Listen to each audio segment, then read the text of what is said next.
Интернет заедницата зема се поголем замав во креирање на јавното мислење. Статусите и твитовите на јавните личности честопати се и вести на денот на традиционалните медиуми. Најчесто, објавите на социјалните мрежи се придружени со говор на омраза, морално спружување на поединци кои не размислуваат како побројната група. Оној кој мисли поинаку виртуелно тоа го изразува. Осудата од заедницата е двојно поголема, а некогаш и поболна.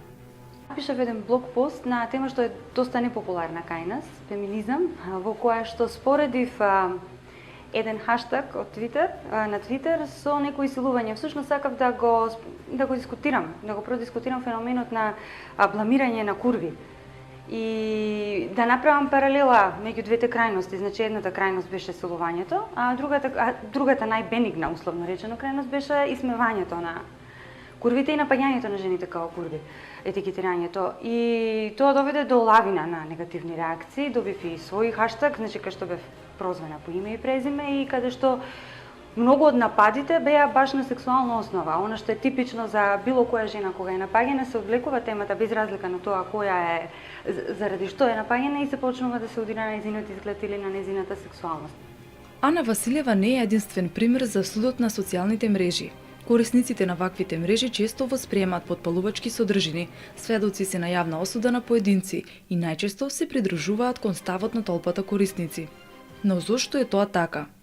Станува збор за таа темна или сива страна на интернетот, каде што слободата се злоупотребува и се инструментализира. Социјалните мрежи не само што охрабруваат, туку и потикнуваат говор на омраза од единствена причина што се однесуваат по принцип на толпа, односно кога еден ќе почне да навредува или да дисквалификува некого и сите други комуникацијски чинови што влегуваат под дефиницијата на говор на омраза, другите го прифаќаат тоа бидејќи самиот говор на омраза поттикнува нова омраза. Иван Димовски е корисник на социјалните мрежи. Вели дека е против говорот на омраза на интернет, но признава и дека се нашол во ситуација каде се исмева некој. А кога исмевањето преоѓа во говор на омраза, повторно за дел од корисниците и тоа е во границите на нормалата.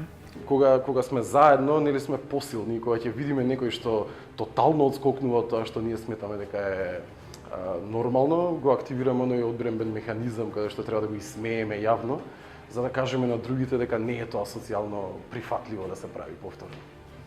Критериумите за тоа што е нормално се прошируваат. Не постои цензура со други зборови. Искуството на Ана не е единствен пример. Честопати различни луѓе без причина се изложени на јавно малтретирање. Страна на Фејсбук што порозива едно девојче од еден мал наш град како курва.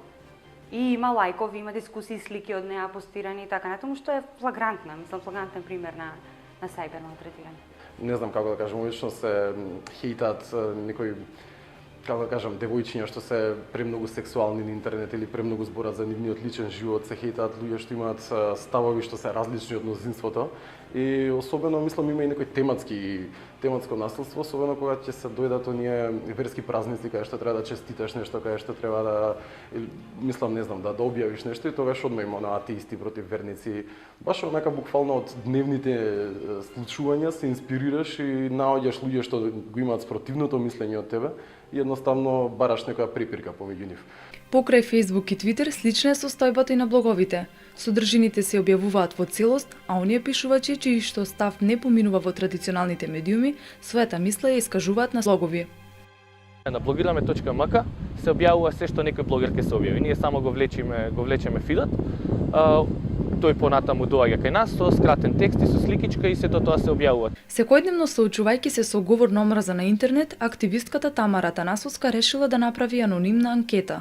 Анкетата покажа дека луѓето се свесни за она што го пишуваат, но се уште немаат изградено одбрамбен механизам со кој ќе се борат против омразата на интернет.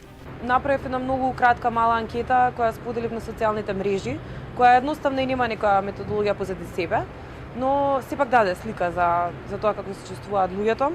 Ја одговорија 514 корисници, дури 73% сметаа дека е важно и многу важно она што го зборат на социјалните медиуми.